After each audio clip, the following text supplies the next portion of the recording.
If we continue the way we've been spending for war the last 5 years, we're talking about by 2020, from 2025 to 2050, over 200 trillion in war. Can you imagine? $200 trillion at the rate we're going.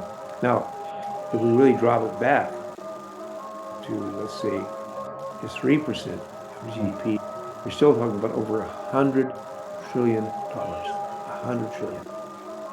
The U.S., if we continue what the U.S. is spending, which by the way is greater than, I don't know, about 8 other countries Yeah. combined, we're talking about somewhere between 60 to $75 trillion. Now, not only that, but we can see what's happening because of all this craziness going on, make us first rather than seeing the whole human family. Prices are going up. People are having to walk away from their homes. Young people don't Mm. have work.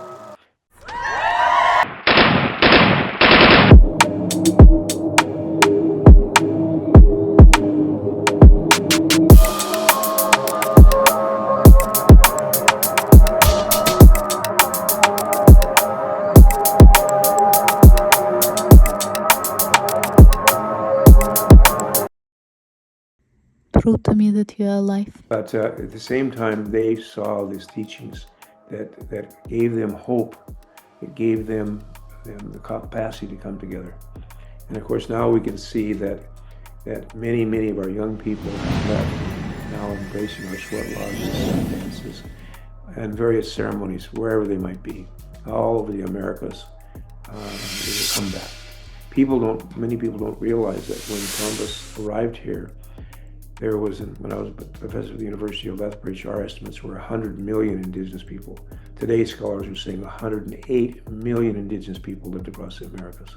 And that's why, for instance, almost 80% of all the food being eaten in the world today was domesticated in the Americas. And there was no currency system in Europe until they came upon all the gold here and in Africa. Yeah. I mean, it was the colonization of the papal bulls of 1453 and 1493, in which get this, the representative God upon earth, supposedly the Pope, issued decrees which allowed the enslavement, the stealing or taking of any lands of anybody who wasn't their particular brand of Christians, including, by the way, in the first papal bull, they mentioned the Saracens, the Muslims, and, by the way, Jewish relatives. That's where your first ghettos came in. So anybody who did not believe their brand of Christianity was able to be colonized. And I think it's important to understand that the papal bulls did not just apply to indigenous peoples in Africa and in the Americas. It applied to everybody who wasn't Christian across the Pacific, India, China, everywhere.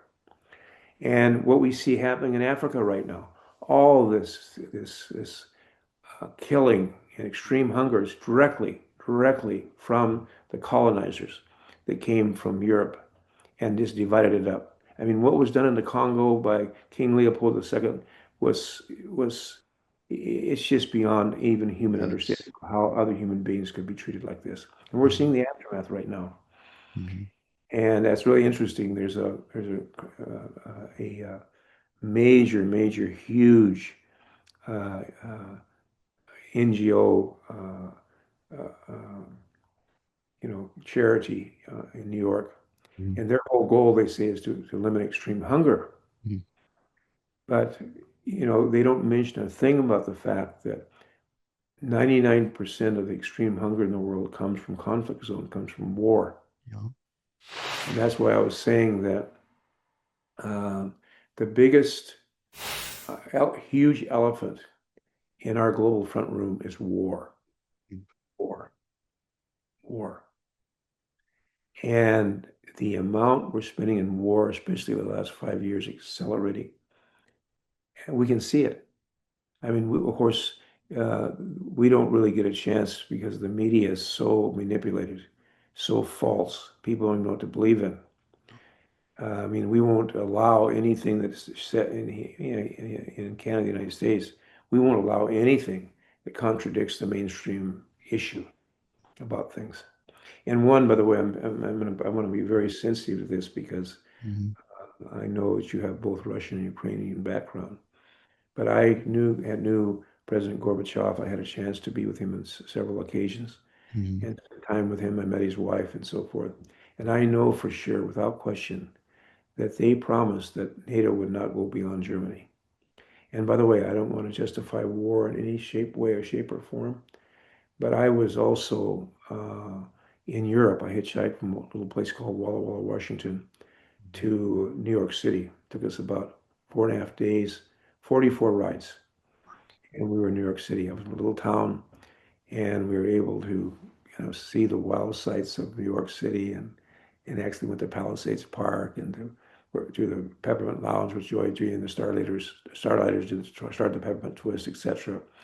And through a friend of my father's at this feed yard, able to get we got a free ride in an S4 freighter from Brooklyn Navy Yards, went down to Baltimore Navy Yards, and down to Norfolk, Philadelphia Navy Yards, then to Norfolk. Was the first time I ever saw actual segregation. We got off the ship there, and there was a lot of the relatives there from the African American background. And there was one cook I was especially close to. And of course, you get off the ship there, and you're 18 or over, you could go into the bar, which is something big for me. But there you had colored on one side and white in the other. And of course, I didn't consider myself, even though I'm light complected, to be white. Mhm. And when I wanted to enter with relatives who were African American, they said, "No, no, Phil, you got to go over here." So I saw that part. But when I got over to Europe, we first went up, landed in Bremerhaven, and then went to Bremen. Then we took a train and got over to Copenhagen and got a chance to spend some time there. And then came back by train towards Munich, for the Oktoberfest. And just as we arrived, they had the Cuban Missile Crisis. And that goes back to October 1962. So that's a ways back there. And of course, what was happening is they had placed missiles there in Cuba because of the fact the U.S. had already put ICBM missiles along Italy and in Turkey, right on the borders of Russia. Mhm. And the main move there was to get them to remove those missiles. But of course, again, propaganda. Nobody knew we'd done that. It No. was all kept behind the scenes. And of course, when they sent the spy plane, they saw them putting missiles there. This was a ploy by the Russians to get the U.S. to pull the missiles out. So there's a big deal going on. They were trying to get to this thing about, oh, we're going to have nuclear war and this and that and so forth. But behind the scenes, they were negotiating about this, and uh, they got President Kennedy to agree to remove all those ICBM missiles.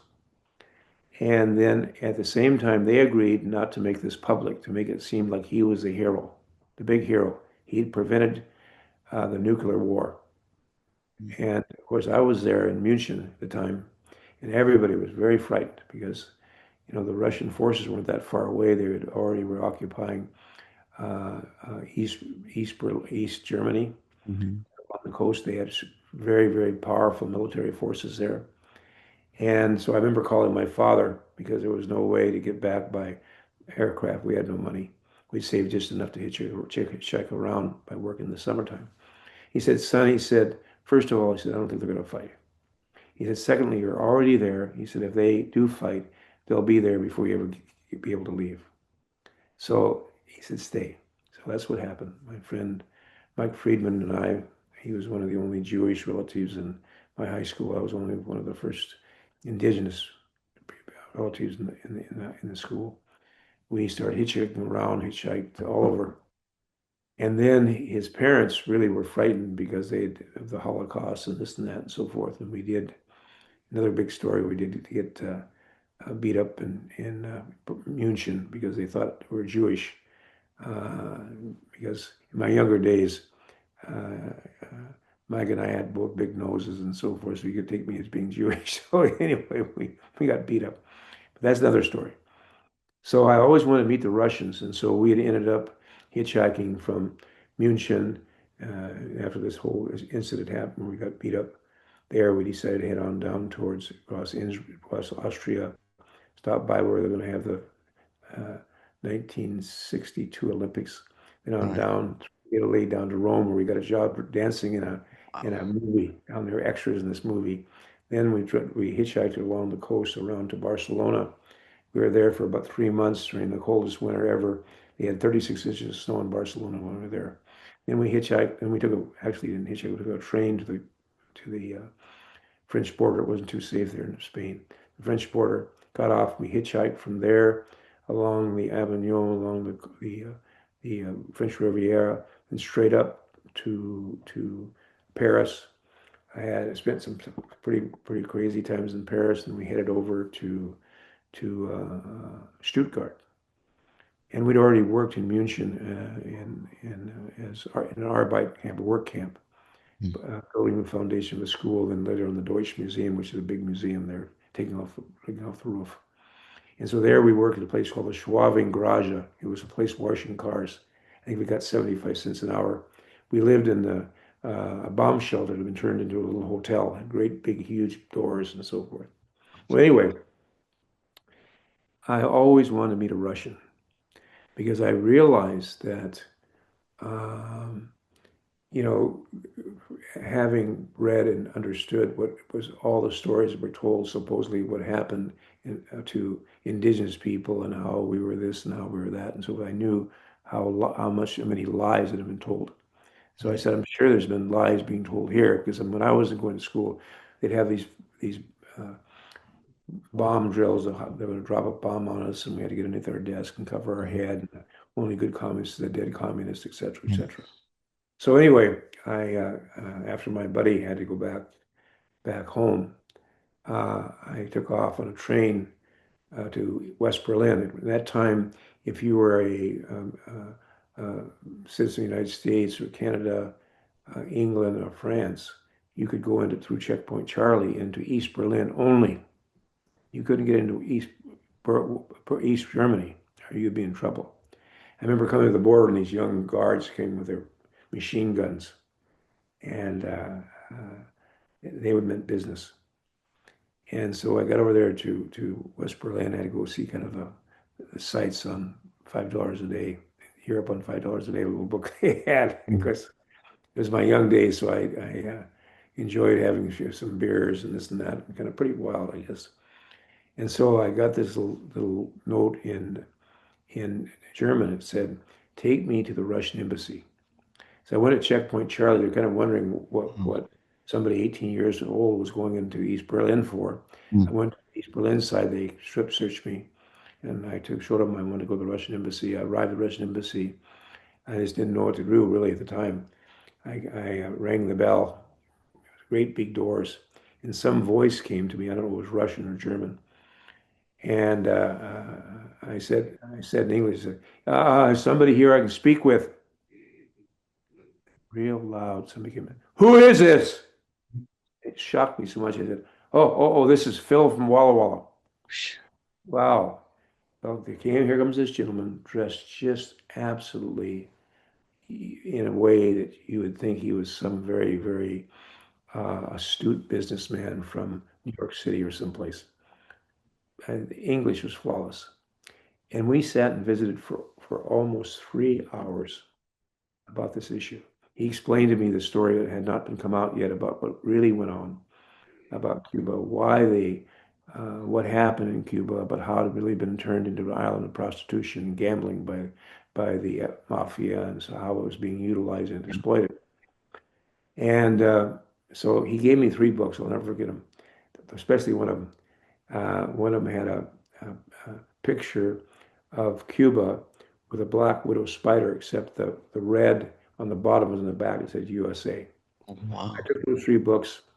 And I walked out of the embassy and I walked down because I wanted to go to a beer hall to check in with the East Germans. I found the Germans were very, very receptive to indigenous people because of a author named Karl Mayer who'd written all these really incredible stories about indigenous people, and they had a real deep feeling because they're still, very much indigenous people themselves, of the Germanic tribes. So anyway, I never forget, went in there and there was a big, big table. And I can even remember where it was. It was on the left side of this big beer hall. on the corner, big table. So I had enough German to tell them I was an indigenous person from the Americas. As soon as they heard that, they treated me with some, quite a few German beers. They had these flip tops to them. But then they had these great big mugs. They'd serve them out these great big things. And so we had a great time together. And I was about half shot, I think, by the time in my drinking days. And so it came time about 9 o'clock, 10 o'clock at night. I said it was time to head back. So I got this cab, and I had my three books, by the way, given to me by the Russian relative. And he didn't understand where I asked him to go. And he took me into East Germany. Mm. And had they caught me in East Germany, I would have been toast. And I got him to get me back to Checkpoint Charlie. Thankfully, I forgot the three books in the back of the cab in my anxiety. And I got out of the cab, and they had one of these drop gates. And I don't know what possessed me, but I could see across. I could see the Checkpoint Charlie and see the military standing there. I knew they wouldn't shoot me. I didn't think they would anyway, obviously. And they say, I think in the Bible, there's a statement that says something like the Creator protects fools and children. Well, I was over 18, so I fell into the fool category. Mm. So I high jumped that drop gate. Wow. Of course, they searched me and so forth. And I went back across the border and got a chance to meet the Russians. Now, what that taught me Mm. in this journey to Europe, I understood much, much more deeply why what happened because only colonize people. Only hurt people. Mm. Only sick people make people sick. And I understood and could see the history of what happened there and all the wars that had happened and all the fighting that had gone on there. Which, by the way, again, we have to see it from an understanding that all that pain and hurt drove that energy up into the mind, into the intellect. And of course, without this technology we're using right now, we couldn't communicate this. So really, it's about, elders say, the longest journey you'll have to walk is from here to here. So as I see it, you might say our European relatives who first came here to the Americas represented this intellect. Mm. That part which we can see manifesting so rapidly now through AI Right. and so on. And then really we lived close to Mother Earth, Intuition. intuition, the spirit. Yeah. And these two forces have been struggling. Yeah. And now we can I'm so see, glad you say that. yeah, you can see now what's happening. What have we learned in this last 500 years? We're learning that really in the end, it's the spiritual values. It's being, number one, truthful. Truthful is the foundation of all virtues. If you can't be truthful, you can't develop spiritually at Mm. all. And what we have is this big falseness going on. And so I think that if we really understand this conflict, this you might say proxy war being fought, in which so many Ukrainians are losing their lives and so many young Russians and so forth. It's It's really Slavs. We're all one people, all one so people, all one people. yeah. And the other thing is too, is to see, another thing you witness is to see all these nations that claim to be Christians killing each other. Mhm. World War One was over their colonial possessions. These Christian nations killing each other. And so I would say that the forces behind this, there's no way they're Christians. There's no way that they can Yeah. be. These are very, very sick people into greed. They find the best way they can make money is war. And our entire economy here in the US and Europe's becoming that way too, and the world is around war. Entire corporations, all they do is make money on war. Yeah. That's it. Mhm. War.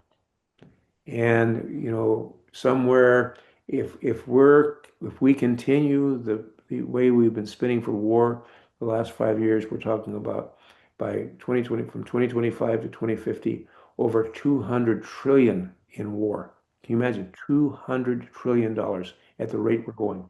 Now, if we really drop it back to, let's say, just 3% of Mm. GDP, we're still talking about over $100 trillion. $100 trillion. The U.S., if they continue what the U.S. is spending, which by the way is greater than I don't know, about 8 other countries Yeah. combined. We're talking about somewhere between 60 to $75 trillion. Now, not only that, but we can see what's happening because of all this craziness going on, make us first rather than seeing the whole human family. Prices are going up. People are having to walk away from their homes. Young people Yeah. don't have work. Food prices are going up. So the poverty we have is increasing. And people Hmm. don't realize the European Union is spending all this money in war. They have 20% of their population at the poverty level. Yeah. 20% at the poverty level. It's just insane. And global debt, if it continues, it'll be $4 quadrillion. $4 quadrillion. And to service that debt is somewhere between $3 to $5 quadrillion to service that debt. Of course, that debt is picked up by pension plans, by bonds, U.S. bonds, and so forth, which, by the way, we see a lot of these are being divested. So when you combine that with the incredible increase in the damage from climate change, and I want to say this too, Hmm. I don't think it's an either or thing, meaning that some people say, "Oh, this is just happening naturally." Okay, Hmm. or "Oh, it's human caused." I think it's a combination of both.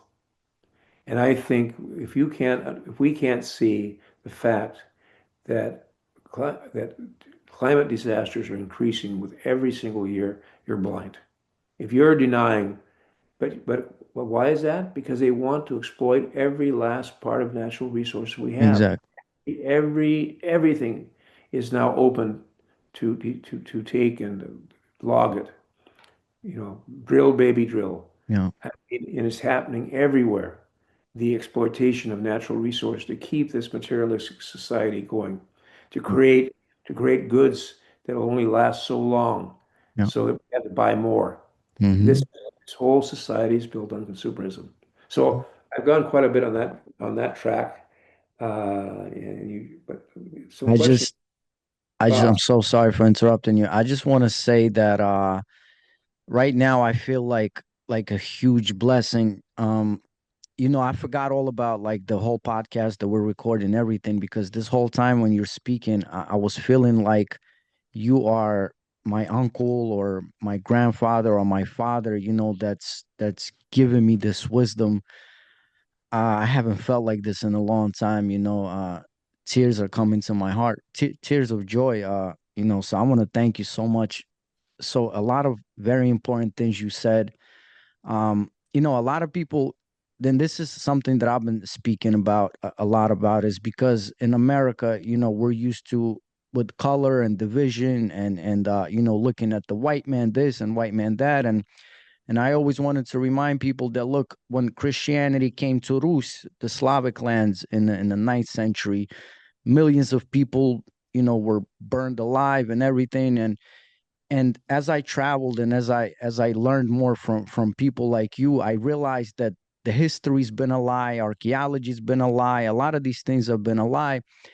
And and I really love what you are saying, the human family, because we realize that the small portion of Western Europe, were the colonizers that spread their empires around the world. But the majority of the world, we lived by the same principles. Like when you speak about animals, the Slavs, we would call animals our brother bear or our brother horse or our sister cow. So, meaning there was this unity. And I find this all over the world. And so I want to again thank you, and I want you to keep talking. I thank you for every single second. So I want to just deeply thank you for this wisdom and for everything that you are doing is because it's so important. And what I feel from you mostly is this love. And I pray that this love spreads throughout people, throughout nations, and brings peace to us. You know what I think, Chief Lane? I think that you have enough love to cure a lot of what is going on. I truly believe that. So if you would allow me to read something that you sent to me, and then if you could please speak on this, and if you want we can Sure. wrap up because I know I have you here for a long time. Well, S- yeah, Scott, let me just say this to you. Please. My father always said, he said, son, you must not rest until you make everybody you know a brother, sister, mother, father, aunt, uncle, niece, nephew, grandson, granddaughter, grandfather, grandmother.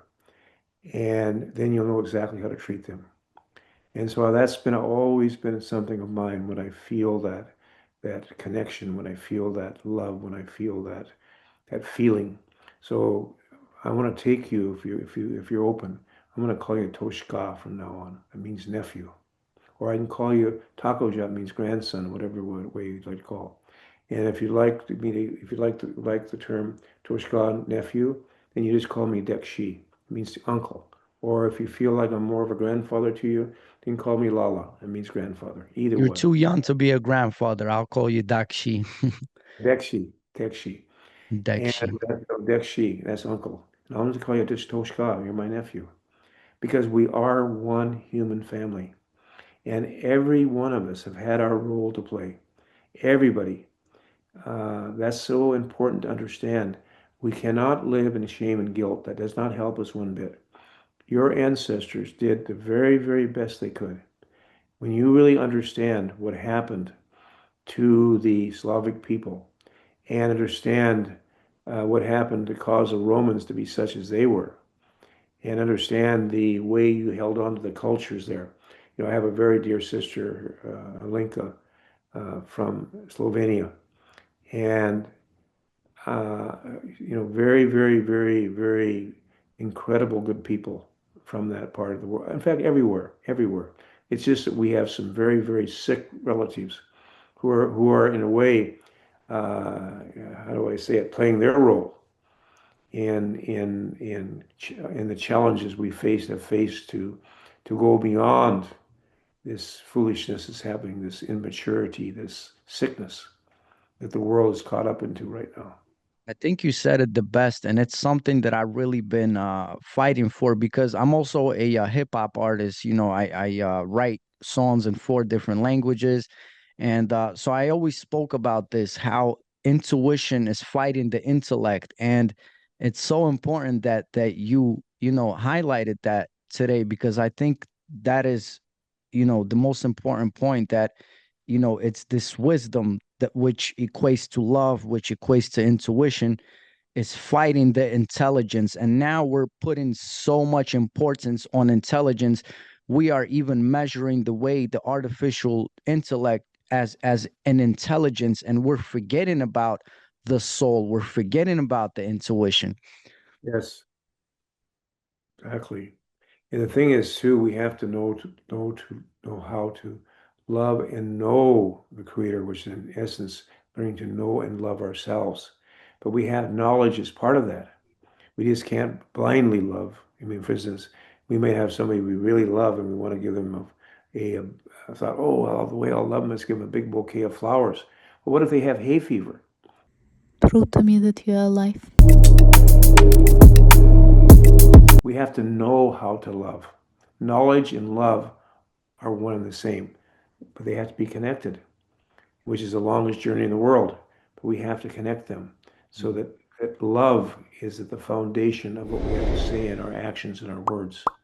It's so important. That is incredible. So, I know I don't want to take much of your time. I just want to quickly read what you sent to me, and then maybe Sure. you can tell us about this. And if you want to wrap up, we'll wrap up. And I also wanted to ask you about Ireland, of course, because we talked about it. So, uh, Chief Phil Lane wrote, simple math. This is the road we are on. Without a change in our current trajectory, the frequency and the severity of the disaster will continue to escalate. Each passing year, the toll of storms, floods, heat waves, and fires grows, with 2024 alone witnessing economic losses of approximately 320 to 368 billion due to natural catastrophes, well over 90% of which were weather and climate related, and only about 40% insured. This is the road we are currently on. According to reinsurers' own ledgers, insured catastrophe losses have been rising by 5 to 7% in real terms. They now warn that a single peak year can deliver insured losses on the order of 300 billion, and 2025's first half already ran far above the 10-year average. This is the rate we're going now. Swiss and re-Swiss RE plus 2. How it feels on the ground for communities, the impact of these disasters is deeply felt. A hurricane may strip away roofs only to be followed by a heat wave that further inflames the region, and then a swollen river season that overcomes weekend leaves. The recovery time shrinks and the trauma accumulates. The financial strain is the evident. Public treasuries are burdened with larger repair costs, while private insurances either withdraw or become unaffordable, leaving families and small nations vulnerable. Food and water are stressed. Heat drown, compound events, cut yields, and raise prices, pushing more households towards hunger and migration. The IPCC, the number keeps climbing. If losses merely hover around today's losses, the world will still spend trillions by 2050 on disasters alone. If the recent 5 to 7% growth rate continues, totals will push dramatically higher and insurance gaps will widen further. Chief, maybe you can speak on this. There's a lot more, but maybe you can speak on this. Well, you know what, again, I'm not trying to be some kind of doomsday prophet or something like that. This is just simple math. It's simple math. Anybody can look this up and research this and find the same thing I have been doing. But I'm on one hand, what I think is so important for us to do is to see, okay, what is our current path? Well, if we're going to spend somewhere between, can you just imagine this? It's just your buying can between somewhere between 110 trillion to 200 over 200 trillion just in war. Our global debt by 2050, at the rate we're going, just simply math, will be about $4 quadrillion, plus the interest to service that. Plus, then we see what's happening with actually happening as we speak, as we can see it before our eyes with climate change. Okay, so we follow that path, and it's really clear to see where we're going. I mean, there will be unlikely much left of the seventh generation. The future in the next 25 years is going to be when you begin to then you begin to combine these, which I haven't been looking at too. What if you combine all this? What does it look like for our children? What does it look like for the relatives who are right now in dire circumstances in the ghettos, or people who are just barely making it in their work? And now we have AI coming in, which will take away much of the employment. Now, there's that scenario. But what happens, and this is what happened in Ireland, we've been working on for so long, because we also have in our prophecies a very clear understanding of the alternative path, so to speak. This has been very clear in our prophecies. And it talks about this tremendous wintertime that we've been going through, this learning process, this preparation process. But then it said, first, there would have to be an understanding among our human family that we had to end war. That was the first step we call the lesser peace, is ending war.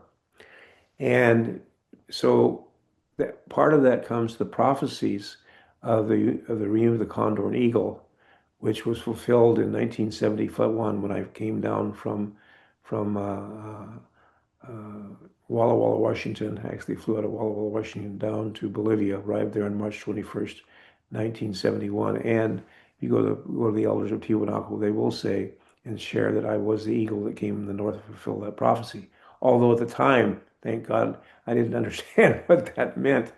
But I spent almost 2 years there in Bolivia and would have stayed there forever, except my wife got brutally raped and she had to return. I eventually had to return. It's part of the journey.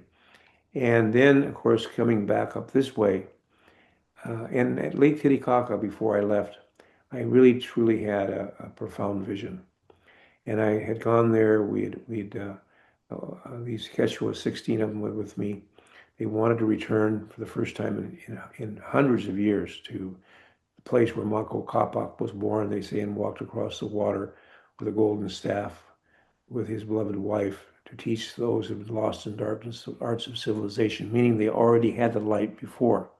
It was other great periods of greatness. It's kind of like this whole process of all these empires falling and falling back, and new ones arising. Except this one today, globally, will be the day that shall not be followed by night. Anyway, when we were finished this day out of the island of the sun, and we came back to this royal seat of the Incas, and I was sitting there, I could feel this whole thing happening, just what's happening, and feel the rustling of the indigenous people awakening this new dawn and humanity as well.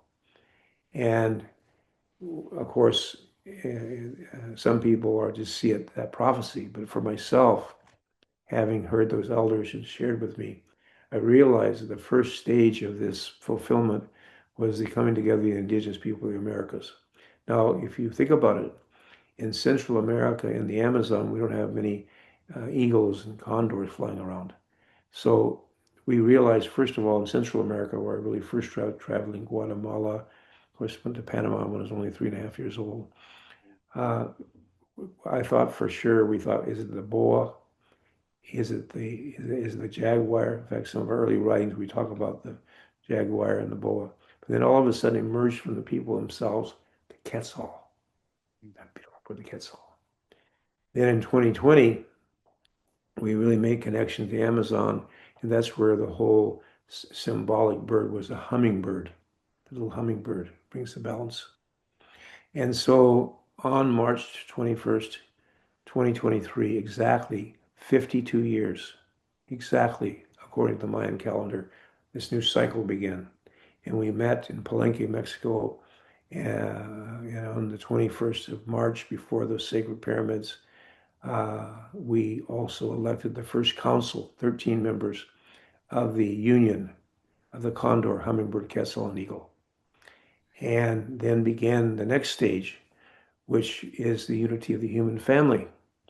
And so we met in 2024, where we had first we had the Irish relatives join us in 2023, based on this incredible way we see how kindness is expanded. Back in 1847, this is when Ireland was going through the Great Hunger. Because Ireland was treated, by the way, like our Slavic relatives. I mean, they were colonized, Mm-hmm. and terribly. I mean, terribly. Over 1 million Irish people died from this Great Hunger because the English were taking their food away, which they didn't have to. Mm-hmm. I can't hear you. I Uh, think you're. Oh, there you go. Now you're good. I was saying that in 1847, in Ireland was a great hunger, where the English were taking the Irish food, and they called it potato famine as well. And the Irish were literally starving to death. I mean, over 1 million Irish people starved to death. You can imagine mothers holding their children in their arms and died. Well, over 1 million Irish left.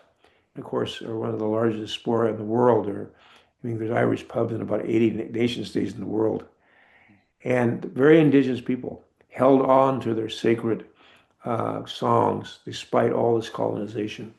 Of course, went through tremendous struggle between Northern Ireland and the English controlled part of Ireland, and the other part of Ireland finally came to peace.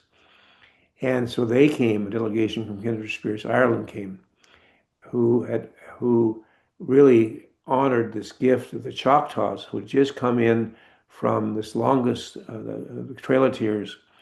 The Irish men who were part of this diaspora that left married into a lot of indigenous tribes Mm. because they found a really cultural coherence there.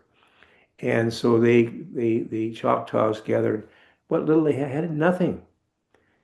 But they got so much gold together, which would be today, quite a bit of money. And they traveled, two couples traveled from New York over to Cork, Ireland, and they brought this gift from the Choctaws to the Irish for food. And the Irish never forgot that. And they erected this beautiful statue called Kindred Spirits, nine beautiful eagle feathers. And then I was invited in 2022 to go there and help celebrate that because when the Irish found out that the Hopis and Navajos were suffering so much from COVID, they raised over $2 million to send to the Navajos and Hopis. And so then a delegation came to our gathering, our first gathering in 2023 in Palenque. And there another vision came that they would be the bridge into Europe, where we've also been working, arising, and having people awaken to their indigenous background. And of course, people don't realize there's still indigenous people in Ireland along the coast of northern Germany who still speak their own language, Frisian, the Frisian people. So we already had made bridges there. So we saw Ireland as a bridge into Europe to awaken people to their indigenous. All of us are indigenous people on Mother Earth, not just one of us. I mean, I think of probably, well, it's like you're saying, the Slavic people. They are very indigenous. You cannot call them the same as mainstream Europe. They're not. They're different. And that's why they're looked down on many times, not mistreated by the mainstream European, Western European people who think that they're better than others. That implemented the whole papal bulls in the first place. And so, sure enough, we then decided that we would come to Ireland this last summer for this World Peace Gathering, because we knew from the prophecies the first thing that would happen was we had to have a binding planetary peace treaty and war. Now, the whole treaty, by the way, I'll send it along to you. Maybe some would like to join us, because this is open to all members of the human family, all members, not just these many sick relatives who are that are all into war. It has to be the pipe carriers, it has to be the dreamers, it has to be the hip hop artists, it has to be the grandfather, the grandmother, also businesses, cooperatives. They have to dedicate that what they're doing in business is not dedicated, not going to be war. And faith traditions, they have to step in here. They're supposed to be the spiritual guides for humanity. And what are they doing? Fighting each other. My gosh, we witnessed centuries upon centuries of Christians killing Christians, Muslims killing Muslims. You know, all faiths fighting each other. I mean, the whole area there of Thailand, Burma, Mhm. uh, Cambodia, they're all about Buddhists. And yet, right now, you see this battle going on between Cambodia and Thailand. These are Buddhist relatives. Very, very deeply spiritual people I've found. And yet we see these are Muslims. Muslims who were taught teaching oneness, fighting each other. This is not from the Creator. This is not teaching from the Creator. Creator, really, our soul has no ethnicity. Our soul has no gender. Our soul has no race. Our soul has no class. Our soul is a reflection of the oneness of our Creator, which makes every prejudice whatsoever completely unacceptable, completely and totally unacceptable. And so there we began on the 10th of July, and we ignited what we call the eighth fire. It's a sacred prophecy of the Anishinaabe people. I happen to know and be close to those that carry that prophecy, that pass it on to me. And so we ignited that fire first, and others have ignited it, by the way. I'm not saying we're the only ones. But on the 28th of October in Hidalgo, Mexico, 2023, we ignited that fire. And it's now spread all over the world. And then there's also what they call the fire of Kildare, this fire of St. Bridget, which is pre-Christian. And in our fire in Palenque in 2024, this dear Irish brother, Patrick McCollum, he had actually been there in the year 2000, where they had reignited the fire because it was the Christian hierarchy closed the fire down because they thought it was too pagan, so to speak. But they reignited the fire. But they went down, and they actually went down to explore and to find out the foundation of this. And they actually went clear down to the first fire. And he happened to get some of the ashes of that fire. And little did we know at Palenque, when we put the eighth fire ashes, he joined those ashes. So we had a ceremony there, right there at the Kindred Spirits Monument, and we ignited the fire there, and we joined. Again, he gave me some of the ashes. We joined the eighth fire ashes and been all over the world with the fire of Kildare. It ignited this fire to begin the World Peace Gathering. And for 10 days, and others helped and supported us. We're really thankful for it, but it was all volunteer. Everything was volunteer. And the Irish team, which just did absolutely incredible, especially led by this really young, compassionate, loving Irish Toja, Stephanie Desmond. Boy, did she do something else. And the last 3 days was at the Ripsey Castle. And then on the 20th, the both digitally and there, the binding treaty was initiated into the world. And since that time, it's been moving very quickly around the world because it's time. It's time to stop this. It's time. We cannot afford to go another step further without seriously looking at not just where we're going if we don't stop, but what can happen with these monies if they're diverted from war and they're reinvested in uplifting our human family, all members of our human family, which is a thing we can get into in another day, because I think that's so important. Today we've said, okay, here's the reality of where we're going. Now the question is, how do we get out of it? And I would say, let's have another visit about that. Please, I just want to say that Dekshi, am I saying it right, Dekshi? You got it, Dekshi. I just want to say that again, for every single second, I feel so blessed, and I'm so glad that you mentioned the Irish family because we had on the podcast Chief Ophelia, and he's a Irish chief of a clan. And in Eastern, like with the Slavs, the way the conquer and divide works, we're taught that look, the Anglo Saxons are this, or the West Europeans are that, and they're at fault for our suffering. But then when I got to meet the chief, and again, when the more I study and I did, I always said what you said, that there are the natural people of the earth, which are the indigenous people. And then the way Gogol and Tolstoy called the other people, they called them soulless people. So basically, we got infiltrated, all the indigenous people all around the world, like the Irish, the Slav, the Hopi Indian, the Blackfeet, to the Aborigine Australians, those are the indigenous. And then and so I learned through the chief Ophelian, that look, the Irish were colonized just like you just mentioned, and it blew my mind because I realized that again, the stories, the lies, the conquer and divide. So I'm so glad that you mentioned this, and I know I'm so blessed for every second, so I'm gonna get you out of here. I want to ask you this last question for today, and please come back because I can listen to you forever. Um, Last question for today, and it's a tradition on the podcast, and then you can take us out of here. What is the meaning of life to Chief? Um, to you, Chief, your personal meaning of life. Well, we just want to add this one thing.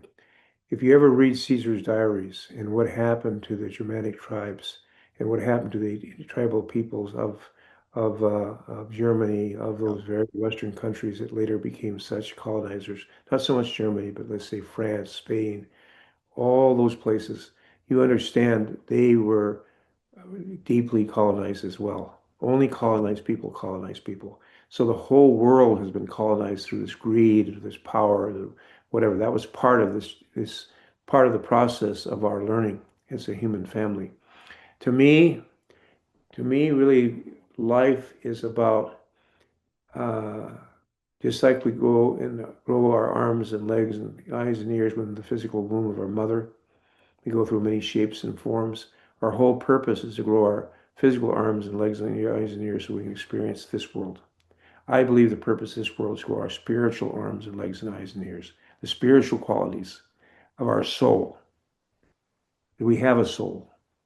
There's no question. A soul that is beyond this world of time and space.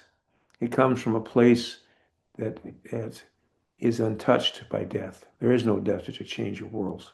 So my purpose is to develop that spiritual part of myself, and that's from service, serving our human family by understanding that we have to come into balance with, into oneness with, an alignment with these sacred teachings of our Creator, the will of our Creator, this divine plan which we've all been part of since the beginning of time. There is a divine plan. Well, all we have to do is look at this incredible size of this universe, the way everything fits together. And if we don't understand at that point, there's some higher power here, way beyond our understanding. That's what we call Wakantaka, the great mystery, the great mystery. Because it's just like, how can the table, even though we can see the qualities of the carpenter in the table, how can the table comprehend the fullness of the carpenter? No way it can. That's why they call it a great mystery. That's why we never know what's going to happen 10 minutes from now. We don't know what's going to happen tomorrow. It's a mystery. But we do know, if we follow certain guiding principles, which is another part we've been worked on since our first gathering in 1982. We have 16 guiding principles, which we follow, which we know by following these principles that we will end up exactly where the prophecies say we're going to end up. So that's my answer to that. Um, I don't know. I'm filled with so much love, and I pray that we all send you that love back. I now know that this happened for a reason, and I really want to, with you combined, join your cause and your mission, and thank you on behalf of all us people, on behalf of the Slavs and the Irish and all the people of the world. I want to tell you thank you from the bottom of my heart. I want to give you a big hug, a manly hug, and thank you for everything you do. Please, please, please come back, because I can listen to you forever, and I think your wisdom needs to be shared, and I would love to do videos on it and make sure that people are listening. I also have a channel that I do in Russian, because now I want to, even though Beautiful. I'm from Western Ukraine, I want to, unite the Russians, Ukrainians, all Absolutely. the people. So I would love to even translate a lot of your work and put it on Beautiful. my other channel. Beautiful. So, uh, Chief, I'm speechless. Thank you so much. I love you, and you can take us out of here. Yes, and I just want to say this. If there's any spiritual qualities you see in me that you admire, it's because you already have them, you couldn't see them in me. If there's anything I have to say, or any kind of perspective I have that you admire, or qualities about me, if you didn't have them yourself, you couldn't see them in me. I'm just a mirror. I'm just a mirror to you. That's all, Tushka. I'm just mirroring back to who you are, and you're helping me see who I am. That's what's happening. So I just say this, Creator of all good things, we just give you thanksgiving for this beautiful time together. And I'm so happy to be here with my nephew, and so happy to connect with my dear Russian relatives, my Ukrainian relatives, and that we ask, Creator of all good things, that truly our humanity might awaken to who we truly are. Each of us is sovereignty, ancient, imperishable, and everlasting. Hallelujah chante washtelo, shinkmano hemeado chimpasal medo, hallelujah chante washte. My name is a sacred black pipe born of thunder, lightning, and rain. My name is a leader of warriors who takes the enemy's best horses, and I stand fully responsible before our Creator for all of my words and all of my actions. Hallelujah chante washte. Great one. Tushka. Dekshi, thank you so much. You have an amazing day today, and please, let's stay in touch and do this again. Absolutely. Let's just do it again.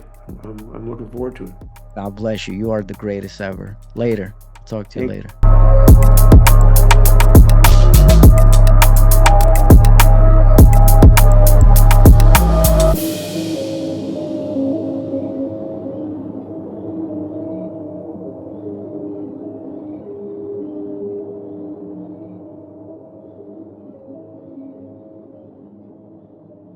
Prove to me that you are alive.